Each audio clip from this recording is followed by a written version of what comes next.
When trying to solve equilibrium problems, you will see that there are different types of equilibrium problems, but at the core, uh, there's always the ICE table and how to uh, express the equilibrium constant in terms of the concentrations of the ICE table.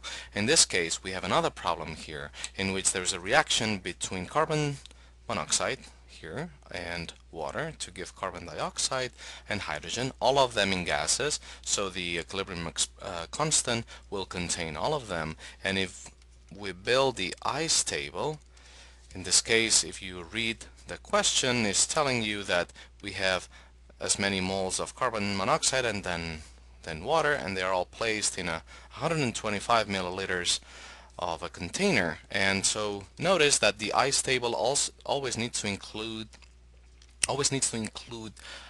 concentrations. Therefore, we need to calculate the concentrations.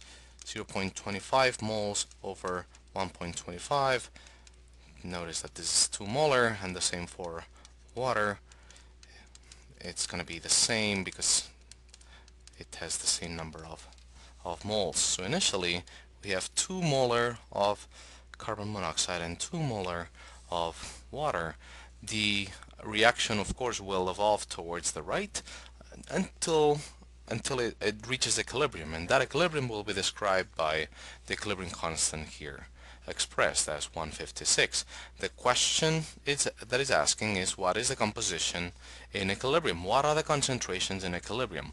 Well, we do not know, but until we do the calculations, but what we know is that whatever that disappears from reactants will appear as products, and will appear as products. So that quantity that we do not know, that extent that it shifts towards the right, we're going to call that a known X, which it disappears from reactants, negative, and appears as products, positive. That means in equilibrium you will have the initial minus how much it's changed, and of course you had 0 products at the beginning, so you have X and X.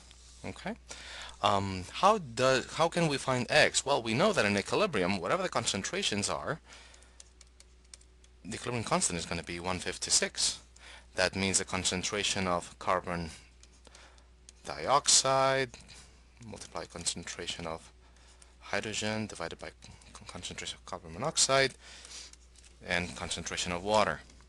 We're going to use these concentrations and we're going to express them as by the value as a function of X. So X times X, and that's 2 negative X, 2 negative X, or if you prefer, X squared 2 negative X squared. Okay. Typically, and that's still 156, this is a quadratic equation. You can simplify it in different ways. Notice that typically when you see a quadratic equation, you need to express it in this way, and therefore the solutions will be using the coefficients b squared minus 4ac divided by 2a. Hopefully you haven't forgotten this, and of course this plus minus means that there is 2 solutions. Okay. And if there's 2 solutions, one will be the right one, the other one will be the wrong one. How do we know which one is the right, which one is the wrong one? Notice that if in one of these solutions the X is negative, that solution is not going to be correct.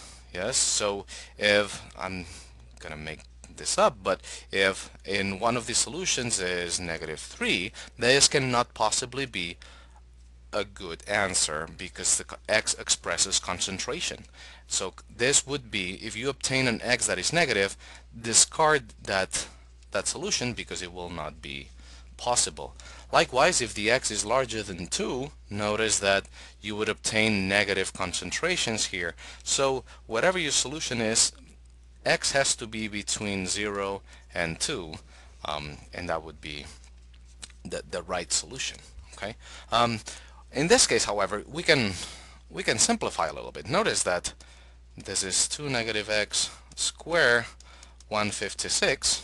Therefore, X 2 negative X. Sorry, maybe I'm trying to write too fast. just a little bit of algebra, the root square of 156, and therefore we don't have a quadratic equation anymore, we have a linear equation. In this case, we did not even need to solve for a quadratic equation because ultimately it could be simplified to a linear equation. Okay, but in many cases you will have a quadratic equation that you need to simplify, and we're going to try to avoid having to write this. Okay, I know that if you're at home you can just plug the equation in Wolfram Alpha and that will tell you the solutions, but when you don't have access to Wolfram Alpha or to any other website that can do quadratic equations for you, the question is, in what conditions or what circumstances can we make a quadratic equation linear so that we don't have to go through this kind of formula? Well, notice that what we did in equilibrium is that it's 2 negative x, x, so, and Kc was x squared, 2 negative x squared. Now imagine that for whatever reason we could not simplify, like if this was 1 for example here, it could not been simplified. In some reactions, notice that if Kc is small and or initial concentration of reactants is large, what happens? It happens that in the denominator you're gonna have this 2 negative x. So if Kc is small, it means that x is small. Okay, it means that you have a reactant bound reaction. That means the dissociation is small, so x is small. So when you're comparing a large initial concentration with a small degree of dissociation, this can be approximated to just the initial concentration, in this case 2 molar. Okay, so this means that this in here could just be Kc approx, and instead of the 2 negative x, it should be just 2, because we have approximated that x will be so small compared to a large initial concentration, we can approximate this to 2. Okay, in this case, therefore, we can instantly find Kc as the root square. Oh, sorry. So it should be 2 square. Okay. Still gives 2 solutions, but you're going to take the positive because x is a concentration, should be positive. Notice that in this case, in this problem, this was not a small concentration, so it was not a small equilibrium constant. Therefore, this is not true. You cannot apply this approximation. But we will study in acids and bases where the equilibrium constants are very tiny, 10 to the negative 5, 10 to the negative 7. And so this means that x will be so small that you can kind of approximate in the denominator to leave the initial concentrations as untouched. It's a numerical strategy that may be good because it allows you to find the solution, the concentrations in solution very fast.